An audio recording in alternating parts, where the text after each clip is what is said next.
Good afternoon. Welcome to the Affirm Holdings First Quarter 2023 Earnings Conference Call. Following the speaker's remarks, we will open the lines for your questions. As a reminder, this conference is being recorded, and a replay of the call will be available on our investor relations website for a reasonable period of time after the call. I'd now like to turn the call over to Zane Keller, Director of Investor Relations. Thank you. You may begin. Thank you, operator. Before we begin, I'd like to remind everyone listening that today's call may contain forward-looking statements. These forward-looking statements are subject to numerous risks and uncertainties, including those set forth in our filings with the SEC, which are available on our investor relations website. Actual results may differ materially from any forward-looking statements that we make today. These forward-looking statements speak only as of today, and the company does not assume any obligation or intent to update them except as required by law. In addition, today's call may include non-GAAP financial measures. These measures should be considered as a supplement to and not a substitute for GAAP financial measures. For historical non-GAAP financial measures, reconciliations to the most directly comparable GAAP measures can be found in our earnings supplement slide deck, which is available on our investor relations website. Before turning the call over, we want to briefly note our shift to a quarterly shareholder letter instead of a lengthy press release and prepared remarks. We believe that this format will enable us to spend more time answering questions from the investment community. As such, we encourage you to review the shareholder letter for commentary that we would typically include in our prepared remarks. In addition, we believe that the shareholder letter, when read in conjunction with our earnings supplement, will enhance our ability to communicate with the investment community. Both documents are available on our investor relations website. This change was also influenced by feedback that we received from investors. We hope you find the shareholder letter informative, and we welcome any feedback. Hosting today's call with me are Max Levchin, Affirm's founder and Chief Executive Officer, and Michael Linford, Affirm's Chief Financial Officer. With that, I'd like to turn the call over to Max to begin. Thank you, Zane. We appreciate everyone taking the time to join us. Our results reinforce the confidence we have in our strategy and Affirm's ability to capitalize on our opportunities. 2 years ago, about this time, we were preparing for a journey as a public company. We're now completing our 8th quarter as a publicly traded company, and seems like a good time to compare results for the 12 months ending September 30, 2022, versus the 12 months ending December 31, 2020, which was the last calendar year as a private company for us. Since then, this comparison, we've more than tripled active consumers. We quintupled transactions almost.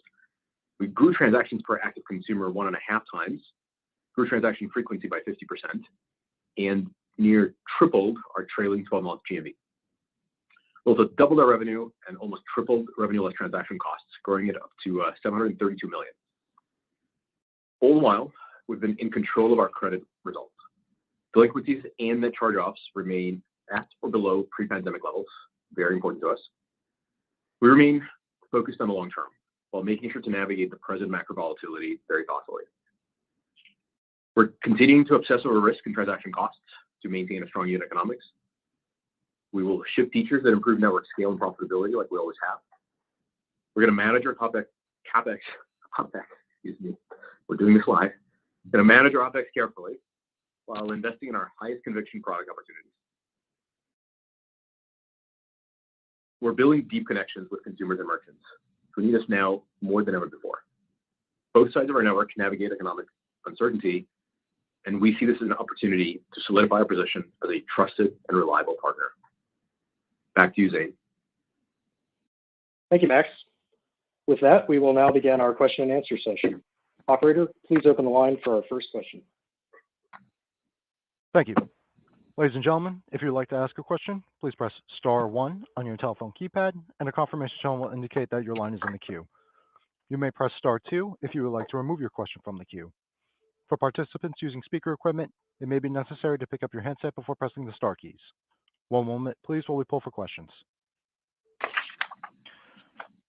Our first question comes from the line of James Faucette with Morgan Stanley. Please proceed. Thank you very much.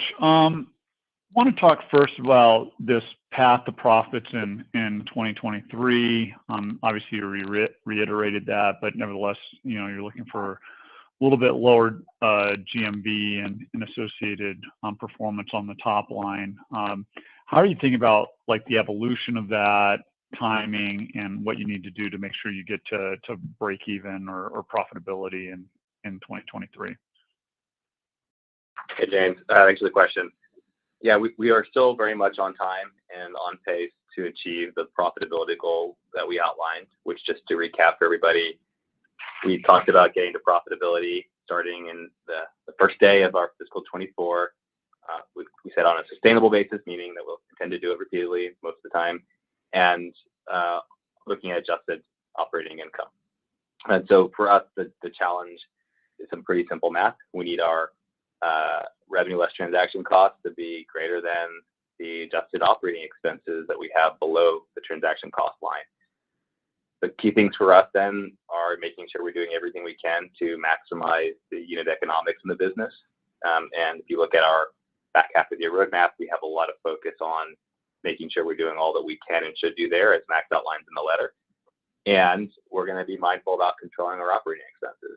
And for that means being very careful, in particular on hiring, but also making sure that we're not having any pockets of waste in the business as we continue to scale the business and make the right investments. We also don't want to have dollars wasted in the system.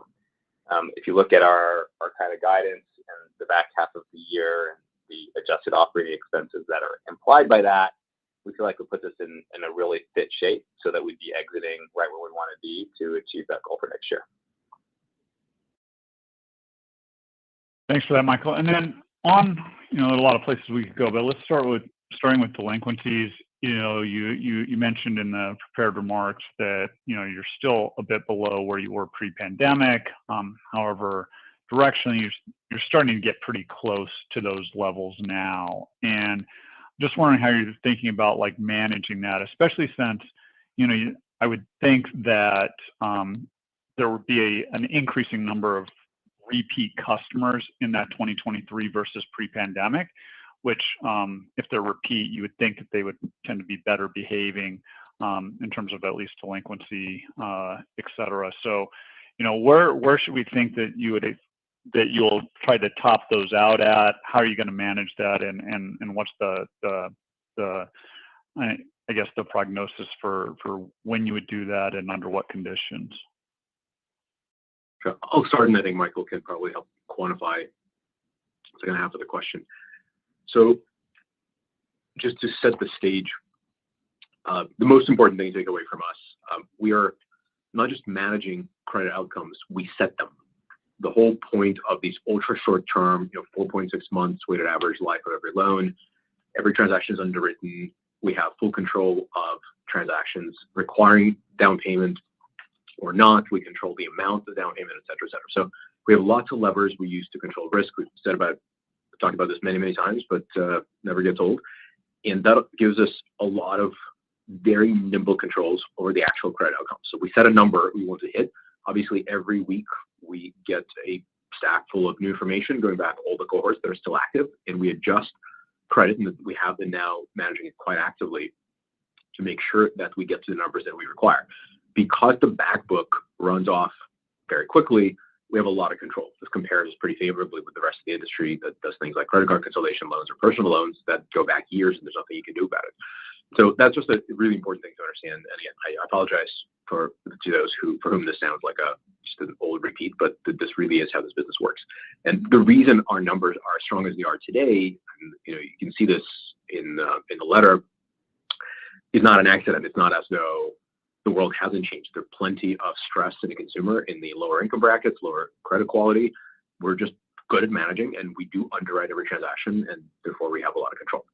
So that's sort of the backdrop. The counterpoint to this is the demand for BNPL is increasing. We survey our consumers, we see demand in the application side of things. Generally speaking, people are turning to, and not just BNPL, by the way. If you look at credit cards, people are turning to them more than they used to during the pandemic. People are not done in the higher income brackets spending through the pandemic stimulus, but they're getting closer. Probably sometime mid next year is when we'll see the exhaustion of those savings. But today, the lower income groups are already done and they're trying to turn to various forms of debt. We believe pretty firmly we represent the best alternative out there. We have 85% repeat transaction from existing consumers to prove that. And so if you have enough demand, and we do have a lot, we have enough diversity of merchants where as folks shift out of connected fitness and fancy homewares and go for big box, more commodity purchases, we are there to help them with all those things. And so demand is still quite strong. If we have control, as we do, of our credit outcomes, we can manage to the number that we need and want. That's sort of how we're doing it. Michael can give you a little bit more data on exactly where we intend to run it. But again, this is a choice we have as opposed to a thing we have to contend with. That's right, and it varies by product and it varies by merchant that we're at. And so, I think your point is very well taken that we do see substantial improvements in credit quality as we see more repeat usage. And I'll note that we're still acquiring new users at a pretty good clip and thinking about the business as still scaling it. We're not done with the acquisition side of the equation, certainly not on a gross basis. The additional disclosures that we've got now in the shareholder letter, we would really encourage folks to spend some time with them, both looking at the delinquency trends, which we now show 30, 60, and 90, as well as we've got the cohortized net charge-off curves for our monthly loans, and then we've given you some trending that you can see on split pay. And I think the biggest takeaway for all of those is that we are dialing in where these things are. There's going to be, a week or a month that varies up or down, but we get to dial in where those losses sit. And that's such an important strategic piece of this business. If we can pick that loss, then we can have confidence in how we think about the credit losses with respect to our capital partners. We can have confidence in how it affects our P&L and allows us to confidently go approved to a very deep level.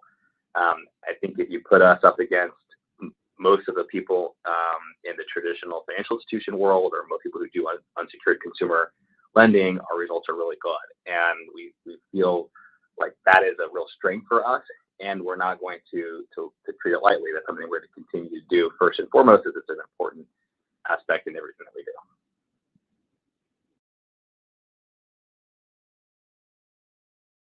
Thank you. And while we're waiting, just for what it's worth, I'm not the only person who looks at credit at this company. I'm one of the very significant number of people who does that. But when I look at our credit outcomes, I look at cohortized data, basically performance by vintage.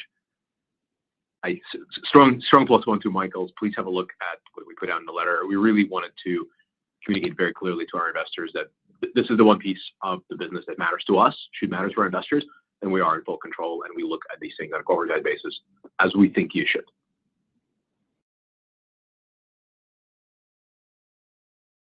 Thank you. Our next question comes from the line of Masha Orenbach with Credit Suisse. Please proceed. Great, thanks. In the past couple of quarters, we've talked about the potential to change price to consumers. Does the fiscal 23 guide for revenue less transaction costs assume any pricing changes? And if not, what would it take to get you to start that process? Excellent question. So the short answer is there's a number of mitigants across merchant, consumer pricing, and the rest of our transaction cost line items that are not reflected in our guide.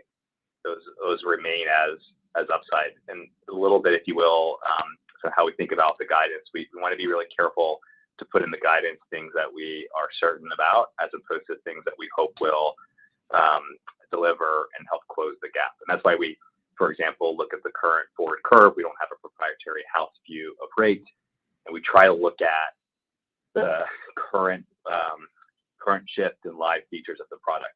And so there is some aspect of higher APR, but the majority of the opportunity for higher APRs to consumers is not reflected in the guide, as is the opportunity we have on the merchant side from a pricing perspective.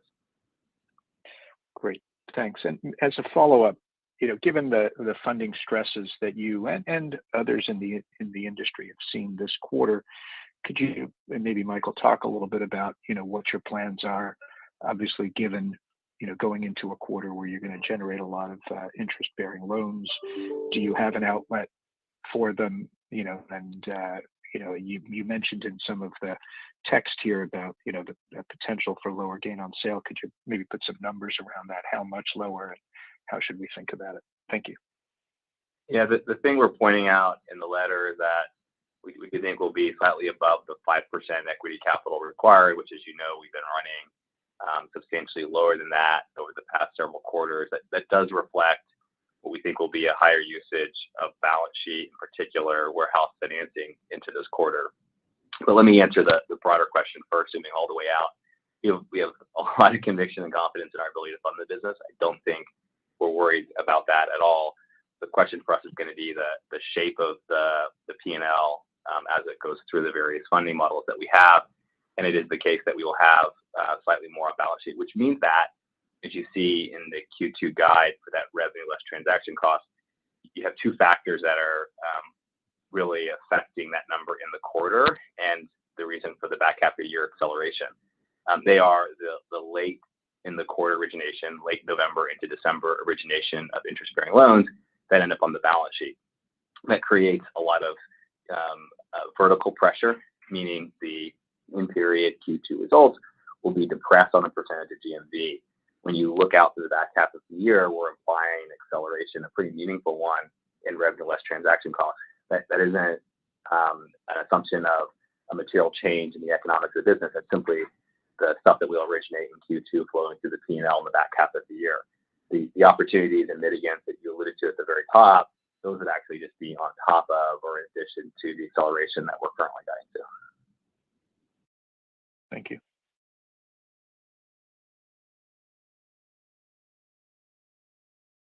Our next question comes from the line of Ramsey El-Assal with Barclays. Please proceed.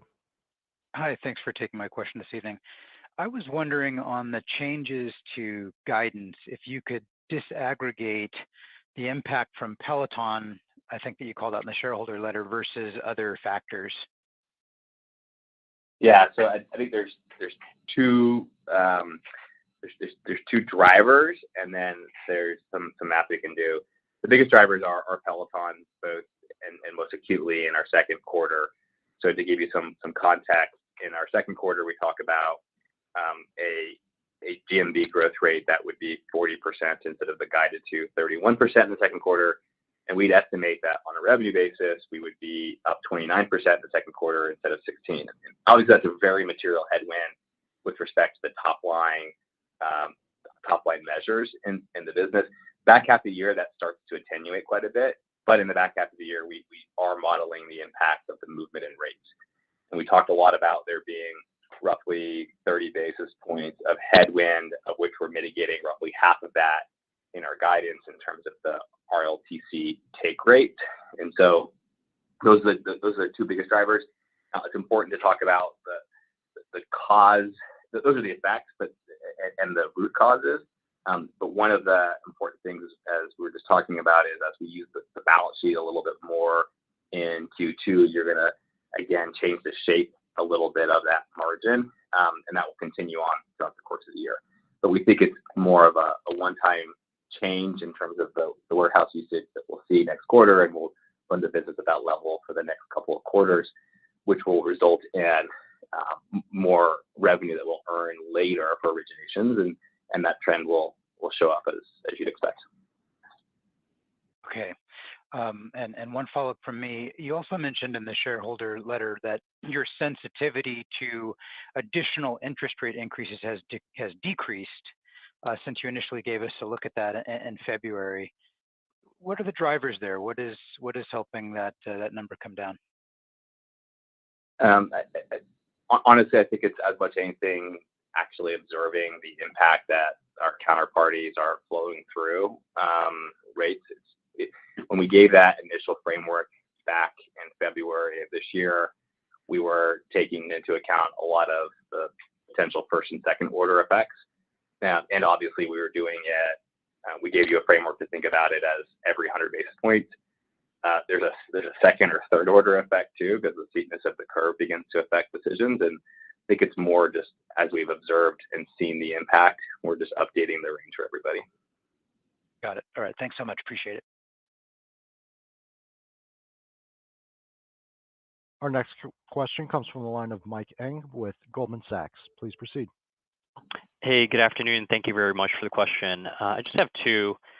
First, Max, I was just wondering if you could give us an update on new product development for things like brand-sponsored promotions and whether or not the CFPB report and things like that change the product roadmap strategy at all.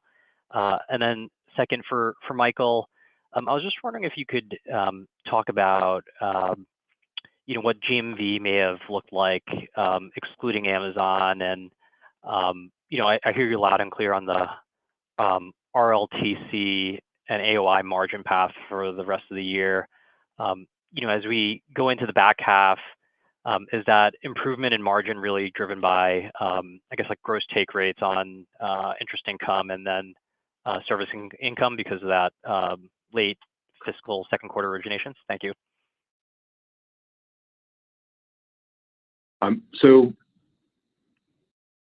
probably the most important thing to respond to the CFPB point. I don't know if you had a chance to read it. From my point of view, it's a great document describing the state of the industry.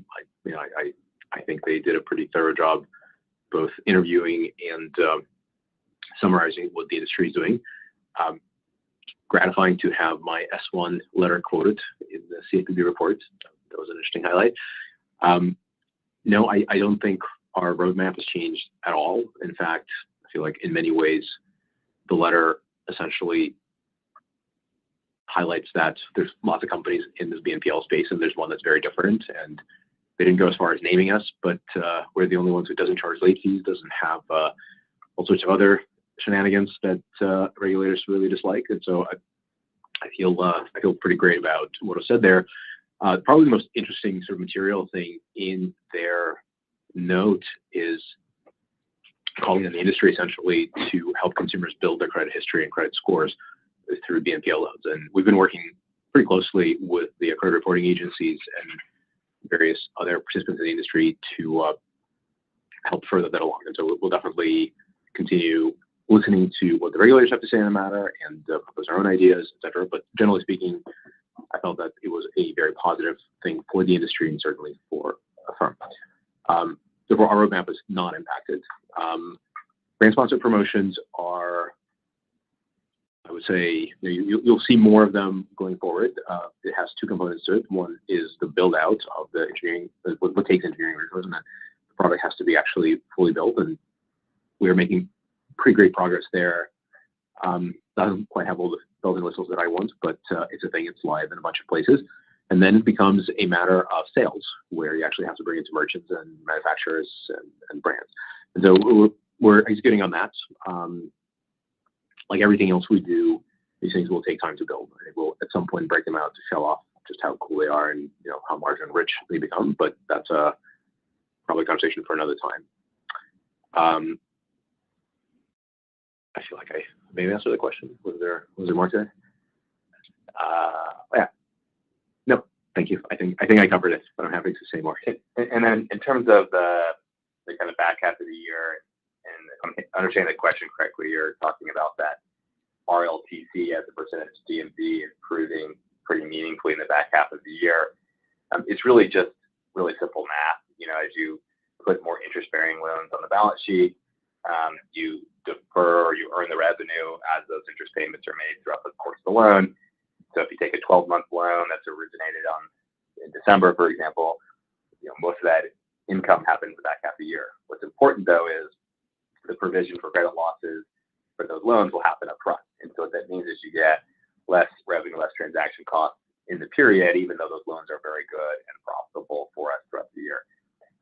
But then more broadly, I think it's just really important to remember how early we are with these large partners and with the program overall. We talked about some mitigants earlier that are things that we're working on right now, but don't yet have reflected in the forecast.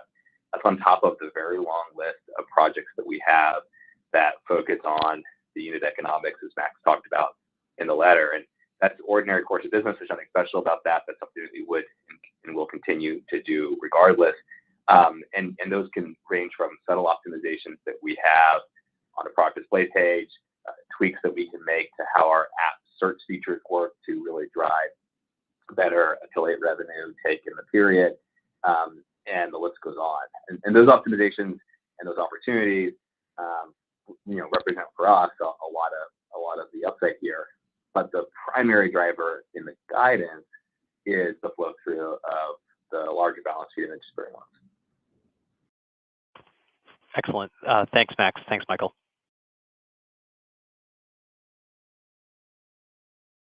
Our next question comes from the line of Andrew Jeffrey with Truist Securities. Please proceed. Hey, thanks for taking the questions. This is Julian on for Andrew. Just want to go back to the credit side. I know you just mentioned that the provisioning would kind of, I guess, be more front half weighted, and then we'll see kind of it come down in the back half. Is that the right way to think about that? Yeah. So we always provision at the time of purchase of the origination.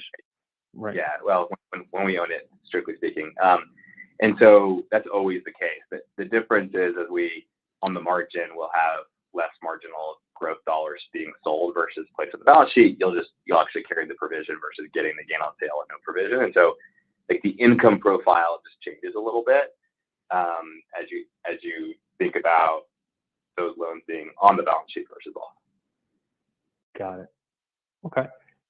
Thank you. And if I can just get one more in, can you kind of quantify maybe the non-Amazon growth versus Amazon growth embedded in GMV this quarter? And then also, it just seems like it's pretty good 2Q guide, all things considered. So just kind of maybe quantify that a little bit. Thank you. We can't quantify. We're not disclosing GMV by partner here. What I would point you to is we do disclose the near 500 or over 500% growth in the general merchandise category. That does pick up a number of merchants, including Amazon, Walmart, and Target. Those are big, all of which had growth and strong growth, but we're not breaking out GMV by partner. Got it. Okay. Thank you. That's it. And our next question comes from the line of Reggie Smith with JP Morgan. Please proceed. Hey guys, thanks for taking my question. You have a slide in your presentation that shows 30-day delinquencies, and I guess I wanted some help kind of interpreting the data.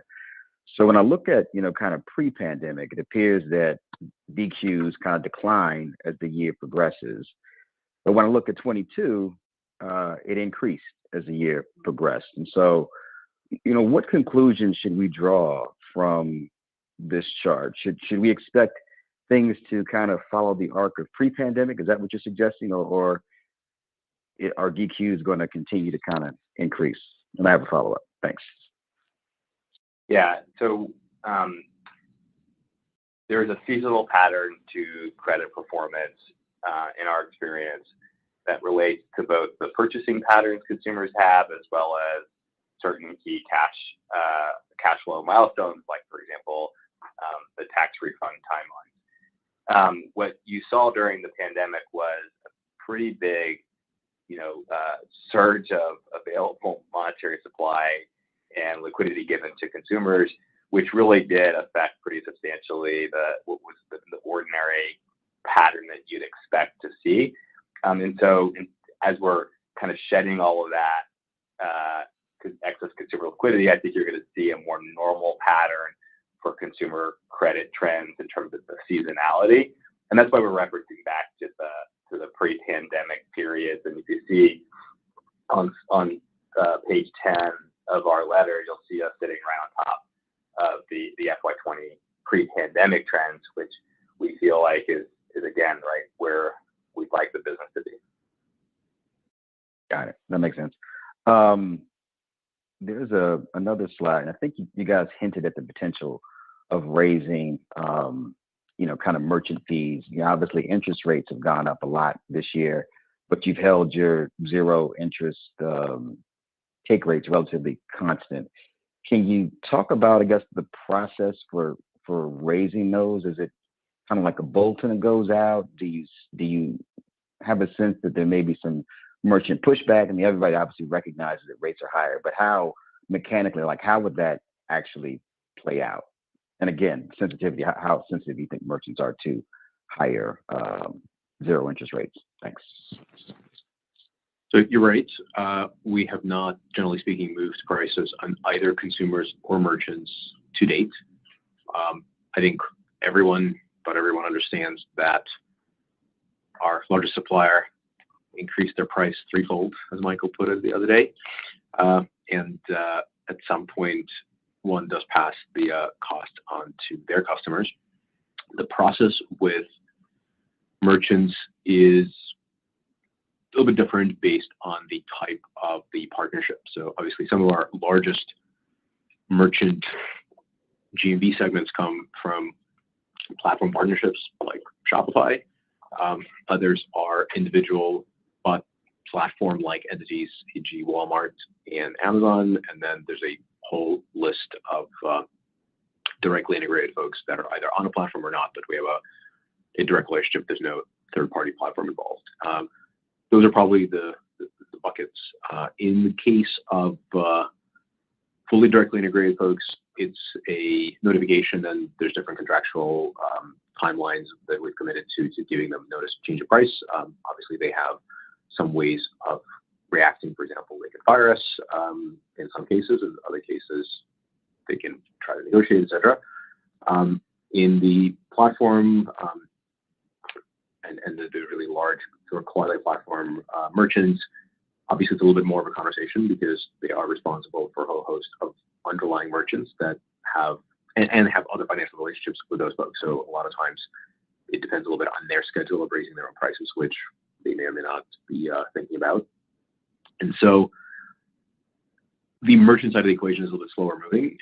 The consumer side, we obviously have quite a lot more control in because obviously every transaction is underwritten and the price can and does change based on credit quality and what we're seeing, et cetera. And we have to follow fair lending law, so they can't change on one person, not the other. So that there's a fair amount of consideration there. All that said, we've done this before. In the very beginning of the pandemic, we went to our merchants and told them that we have no idea what's going to happen next, but we expect our risk to go up very substantially, and therefore we will price it in with them. At that time, I think exactly 0 merchants fired us or did anything but say, we get it. We're going to work with you because it's important for us to continue selling. So I feel pretty strongly about our ability to command a fair price for our products and include the fluctuations that we see in our supply. But it's not an instant switch, but it's something that we've done before. I feel very confident we're able to execute on if we should decide to do so. And I would say that the tone from a lot of merchants right now, there's 2 pieces that are tugging around this conversation. One is it's a lot of focus on margin at all of our merchant partners, and clearly anything that's perceived as an additional cost is under a lot of scrutiny. On the other hand, I think a lot of merchants are looking at their own outlook for the holiday season and to early part of next year, and they're looking for ways they can get back some of that growth and volume they had before. Those 2 things always net out to a good deal that allows us to get the economics we need and drive the volume that we need to them. But it isn't unconstrained because merchants do have real margin constraints as is right now. Got it. Can I sneak one more in real quick? Yeah, go ahead. Got it. Perfect. So, obviously you guys report your reserve rate and it was down sequentially. I'm thinking about like, how am I going to explain that to investors? And the things that come to my mind are, you've got more repeat customers, so you got a better view of the customer, and then also your average life of your portfolio is only 9 months now. Is there anything else I'm missing there, or what else can we add to maybe address concerns about a declining reserve rate? Yeah, again, I'd start with first just how we think about the reserve. I think some financial institutions have a team of economists who are thinking about the state of the consumer and trying to make a forecast with the reserve. if we did that by the time we got the answers from the ivory tower, the loans would have paid back. And so instead, what we do is we look at the actual performance of the loan, and we look at the ITAC score, the credit score that we give loans when they're originated, and use those two things to indicate how those loans will perform. And then we look at whether or not those predictions of performance are holding up. And that's very math driven. We're not sitting here with a lot of judgment up and down or prognostication about future trends and deterioration in credit. It's very math and model driven. And if you look at, for example, again on slide 11 or page 11 of the letter, take our paying for loan performance. You see pretty material reductions in the credit losses that we have for our pay in for product.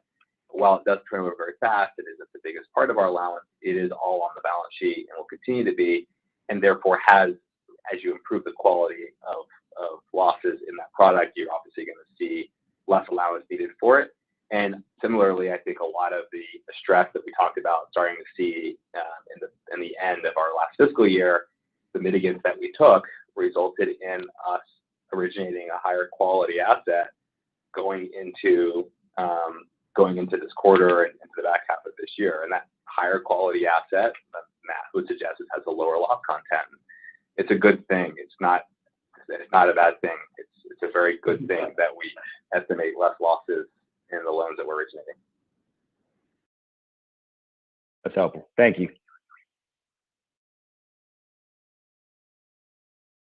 Our next question comes from the line of Chris Brendler with D.A. Davidson. Please proceed.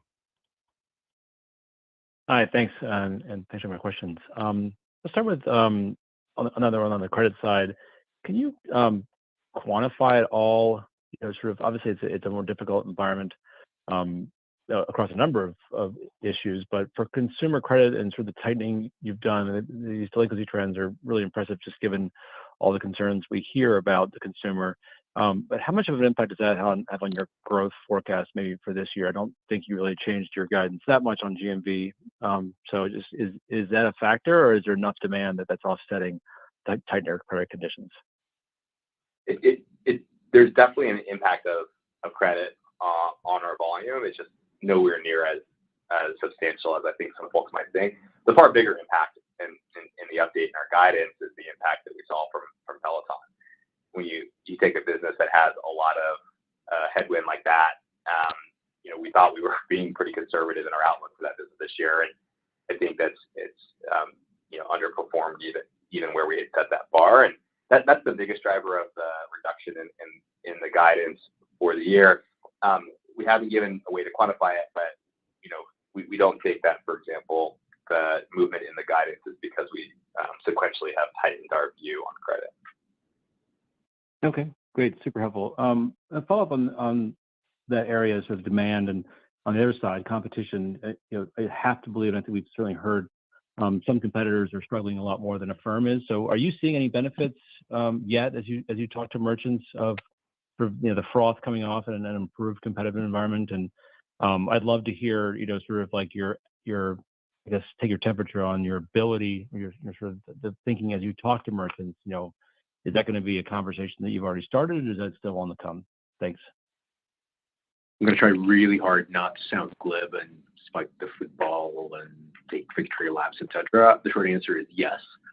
I've been saying this for a long time. The Warren Buffett quote about tide coming out and noticing that some people are swimming without trunks on. I wouldn't exactly classify our state of affairs as struggling, but I do believe some of our competitors are. And it is accretive to us. We have merchants coming in saying, hey, would you guys consider side by side with a competitor? And where in the past we would come in and ask them, would they consider it? And they said, they were fine. The approvals are good.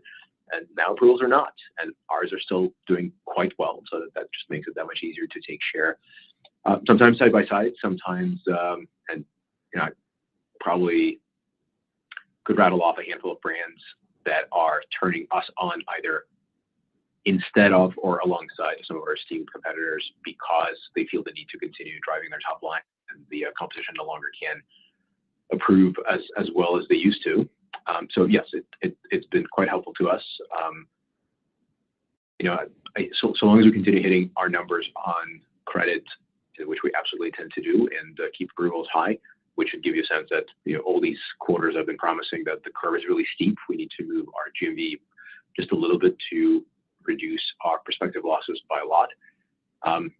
It seems to be working out the way we promised it. So long as it keeps going, we'll continue taking share. Awesome. Thanks so much, and congrats on the tougher environment. And also thanks for all the disclosure on credit. It's really helpful. Thanks. Thank you. Our next question comes from the line of Kevin Barker with Piper Sandler. Please proceed. Thanks for taking my questions. I just wanted to follow up on, considering your guidance, you've tightened underwriting. Growth has slowed a bit, but obviously a lot due to Peloton.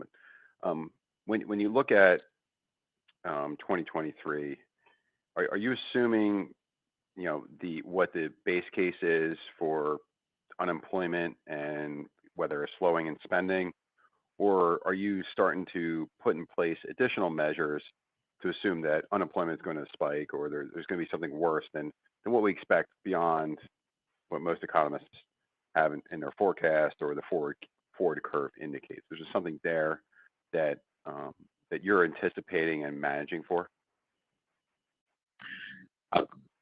I'll start on the credit side, and Michael probably has comments on the rate side of things. So we are anticipating some degree of worsening on the credit side of things.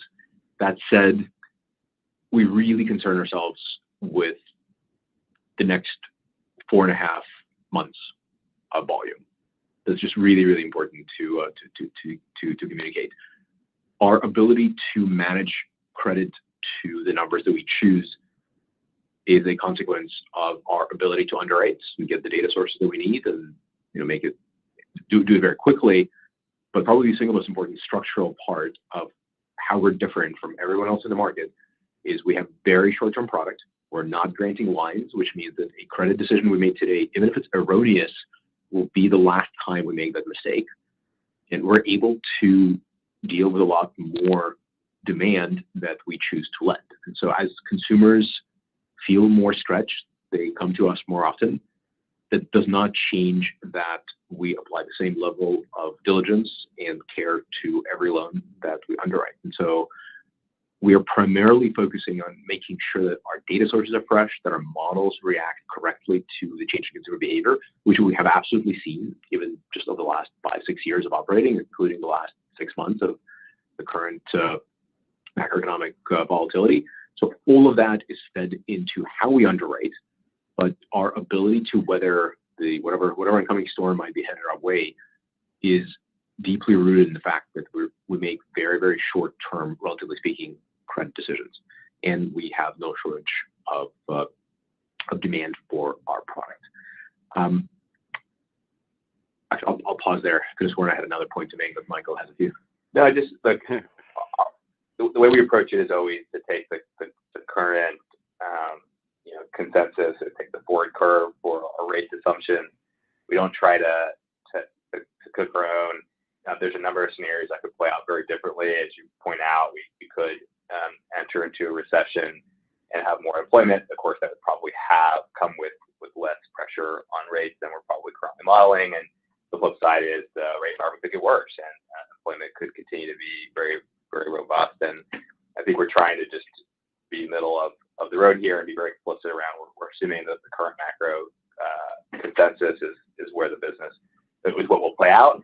Understanding that those forecasts are always wrong, but we have to base it off of something. And so, just like we did when we gave our guidance at the beginning of the year, we're going to peg it to the rate curve, and as rates move, you should expect that to impact our business as with the framework that we've given you. That's really helpful. And then, I appreciate the short duration of the product. Obviously, very. One last thing. Sorry, on that point, the point that I was going to make, I blanked on. So one of the other things that we have, because of the adaptive checkout, which we had the presence of mind to launch about a year ago, the menu of terms the consumer will see is programmatically determined by us. And so we have enormous amount of control over this 4.6 average. The product isn't just in and of itself short. We also get to decide whether a particular credit quality applicant sees the longest or longer durations versus the shorter ones. And so one of the things that you could say we're preparing to do, although we don't have to act on it right now, if we felt that the unemployment is about to spike or starting to go up really rapidly, we would necessarily pull in terms and make the 4.6 average go down just to make sure that there are fewer opportunities for our borrowers to default. So that's another level of control that we have, and that typically corresponds very nicely, just from research and past lives, with the shift from luxury buying to general merchandise purchasing. People don't need to borrow quite as much, and therefore shorter terms make more sense for their cash flow. So this actually should not have a real impact on our take rate on the consumer side, but will reduce our risk. Yeah, certainly more. We haven't used.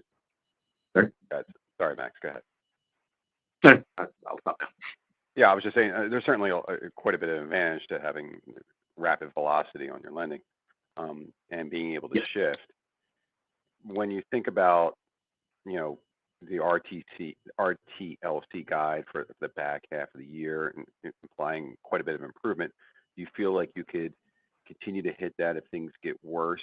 I mean, obviously, maybe there's a little bit of slowing growth and tightening underwriting, but you're going to focus more on profitability, or does that get pushed out a little further, but still remains, something that you can see in the future, at least in the near term, on hitting some of those guidance? I'm tempted to make some sort of read my lips joke, but I will not. We will hit profitability on schedule. We are not pushing off profitability. The projects we're focusing on are about creating more RLTC, mitigating some of the rate volatility, but ultimately we feel very good about our schedule. We are not suffering from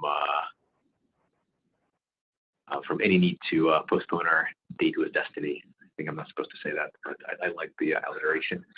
Look, and the last thing is we take our guidance really seriously. We put a lot of thought into it, and if our guidance moved, it's because we think something has changed. And I think what we saw on the GMV outlook here is we talked about a pretty big impact of Peloton, and then obviously we're digesting a pretty big headwind in rates. There are certainly macro conditions that could make that goal and objective not come true, but we feel very confident as we sit here today. Acts of God are not included in our guidance.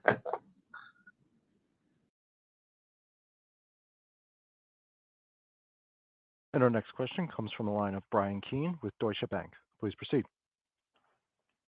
Hi, guys. Just want to ask on two popular questions we get just on approval rates. Sounds like they stayed high, but maybe they were down a little bit in the quarter. Maybe you can just clarify that, and then the outlook on approval rates. What do you expect? The approval rates actually stayed relatively flat throughout the quarter. In fact, they've basically stayed flat for the last 9 months, if memory serves, with a slight uptick in the interim, in the 3 months in between.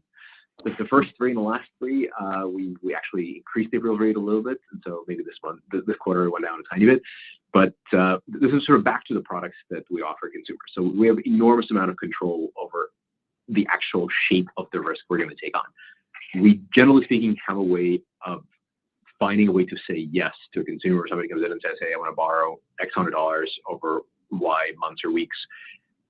In some situations, the answer is, no, that's not going to happen because we just don't think you can carry this much cash flow burden on a monthly basis. However, we're very happy to help you with a lower monthly number if you're willing to prepay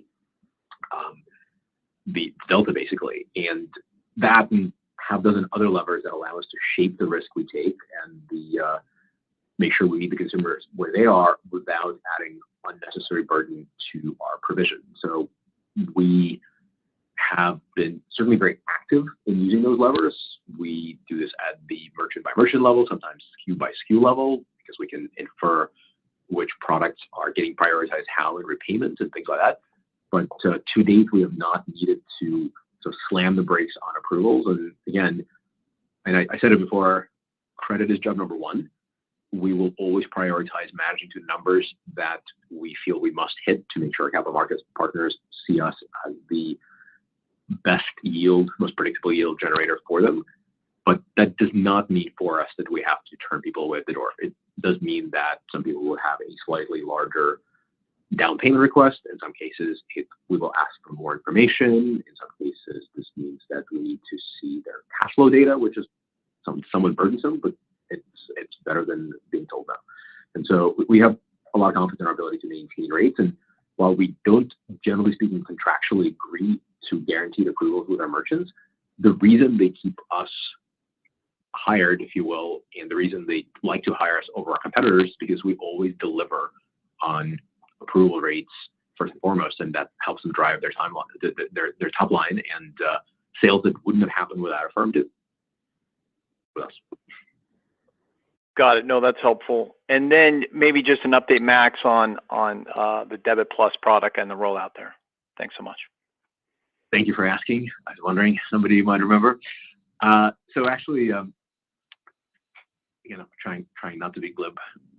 So one of the things that I could do a year ago as the product in chief, and don't feel like I can now, is roll out a product with economics that I don't feel are fundamentally accretive to the business.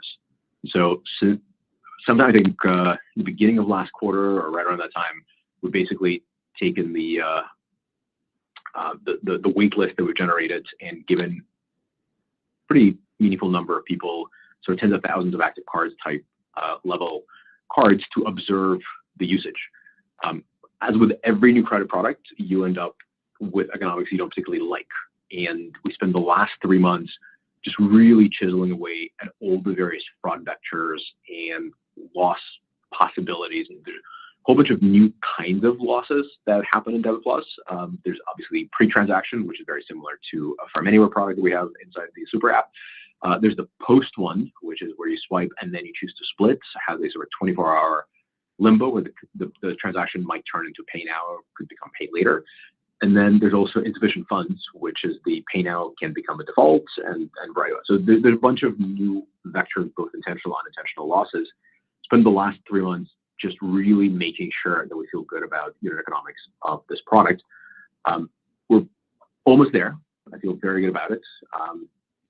And probably January 1 is kind of a realistic timeline when we're going to start pushing this forward. Again, the product that it's brand new. We're not going to, given today's reality of the question about our term profitability, nothing will be more frustrating than saying everything's awesome, we're hitting every number except Debit Plus turned out to be lossier than I thought. So sorry about that. Profitability is postponed. That will not happen.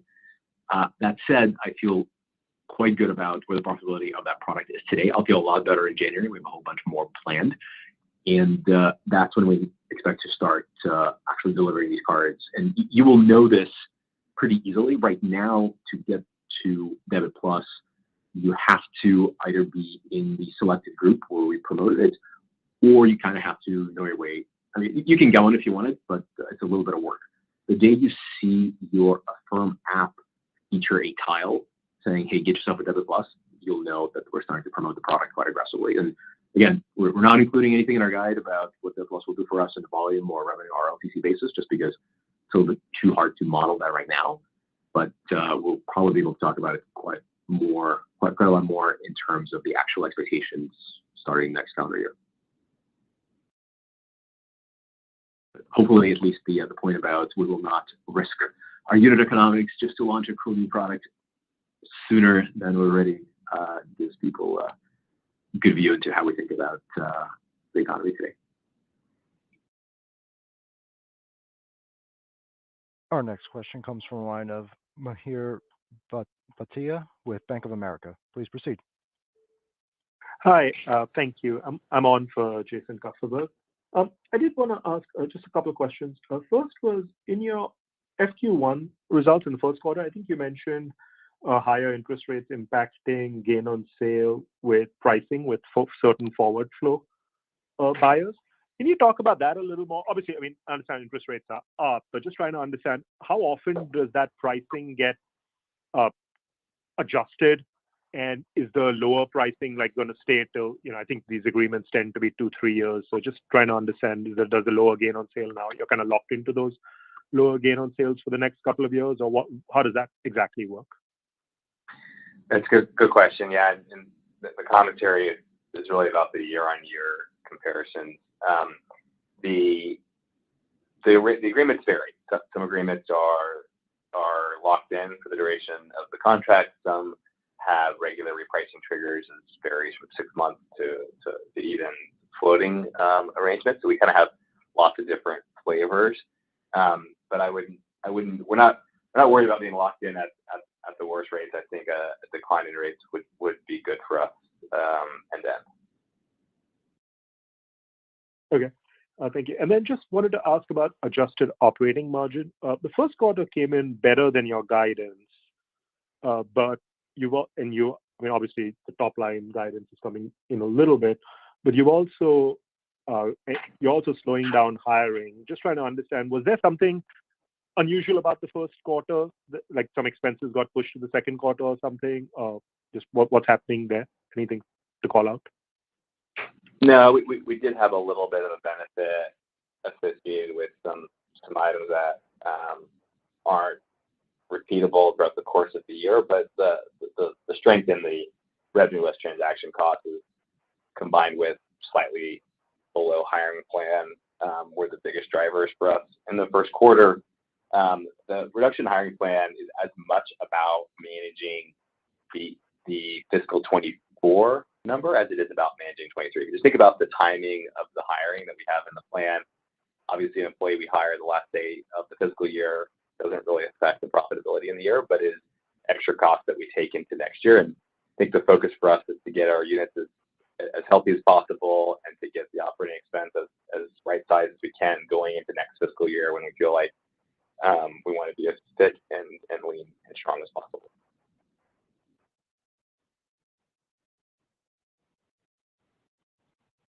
Our next question comes from the line of Eugene Simuni with MoffettNathanson. Please proceed. Hi, guys. Thanks for squeezing me in. Just got one question on the consumer engagement with the platform. So your transactions per active user keep going up, which is great to see, great sign of better engagement.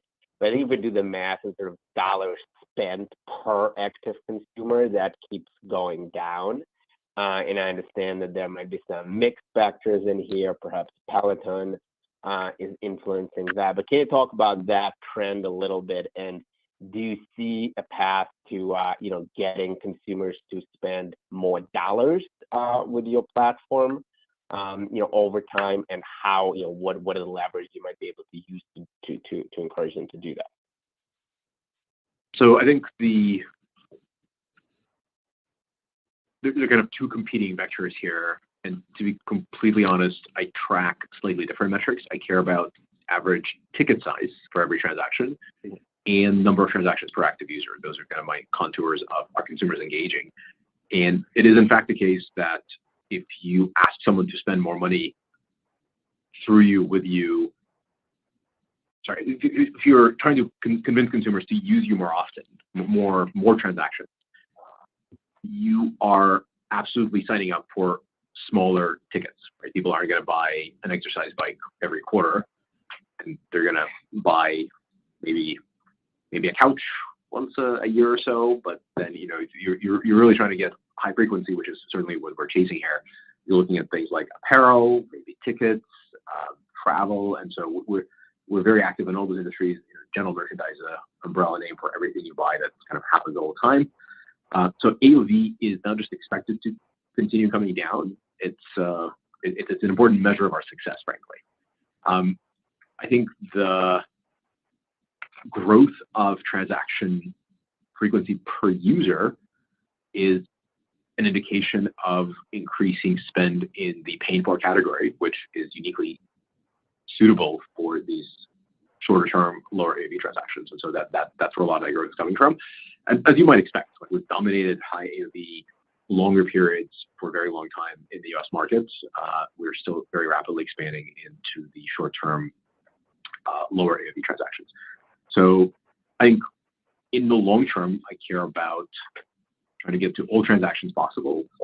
And I think that will naturally result in the most possible number of dollars spent with Affirm by any one active consumer. But for now, we're just very focused on making sure that we're there for the consumer in pay in 4, in monthly payments.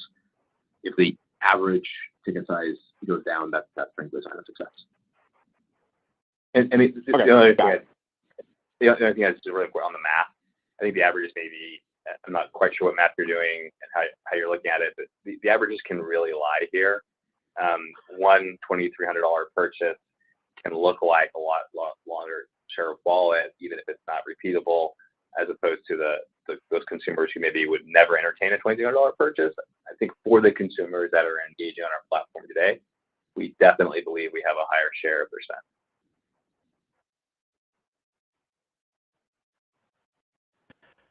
Thank you. And our final question comes from the line of Andrew Bauch with SMBC Nikko Securities. Please proceed. Hey guys, thanks for taking the question. Just looking at the Affirm share of U.S. e-commerce spend, and this kind of dovetails with the prior question, is growing above the 2% in fiscal 23 and beyond, and the trajectory of that, is that more of a function of you making progress on the consumer side, or is it more around the continued expansion of wallet within merchants? I know they likely go hand in hand, but any other color you could provide would be great.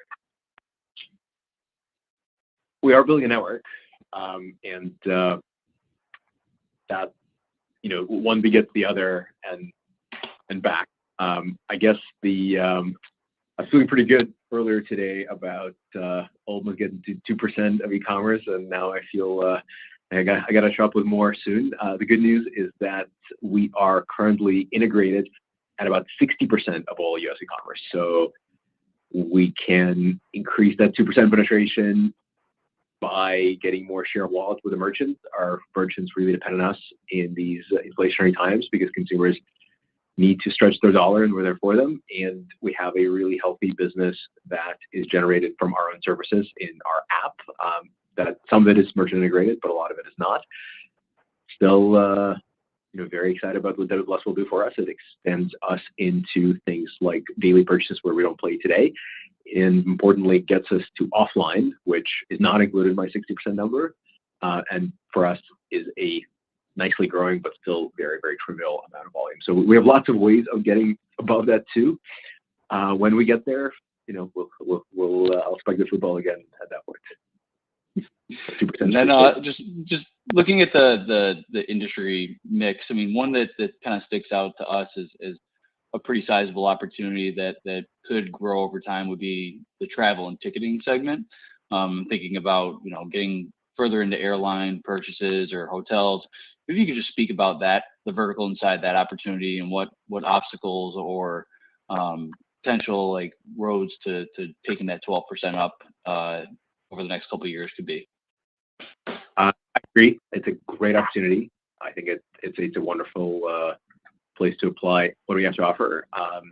We have a handful of really good partnerships in the travel industry today, both in airlines and hotels are probably least penetrated from our point of view. We have a bunch of online travel agency integrations that we've had for years and years and have done extraordinarily good work with them. Direct integrations with airlines is a little bit newer, and there's more to do there as well. The cool thing about travel in general, it's kind of a sweet spot for what we know how to do. It's the sort of thing that others can't really do it very well. All of these things, including, I'll start far, but I'll get here in a second. But if you look at the work we've done with some of the largest big box retailers and with the platforms, and now we're looking to do with hotels and expanding our work with OTAs, it is inevitably a thing you do not as much in credit and underwriting and understanding the consumer use case as you do in product. I'll give you a very precise example. Hotels, if you sort of think back to the last time you checked out, you pay and check out, except a lot of times you don't check out. You leave the key in the room and you walk. And so the actual exact mechanics of this transaction is now real. We know the total amount, and now it's going to turn into a loan and you'll pay it over time. It's just very, very different between hotels and buying a couch. And so inevitably, to do this right, to do it well, to convert a lot of consumers, to really deliver the value that our merchants expect us to, you have to build a product that is fine-tuned to that particular industry. And all of our long-term growth opportunities are built around our ability to create products that are unique and are very hard for others to replicate. So I feel very strongly about it. Obviously, for a long time, I used to say Affirm is a machine, engineers in, RLTC out. We're being very careful with hiring. So maybe some of these opportunities to get even bigger and faster will apply the right amount of discipline to it. But definitely very excited about travel. And there's probably 5 other industries I can rattle off immediately where just the right product and we'll break through and become bigger than ever.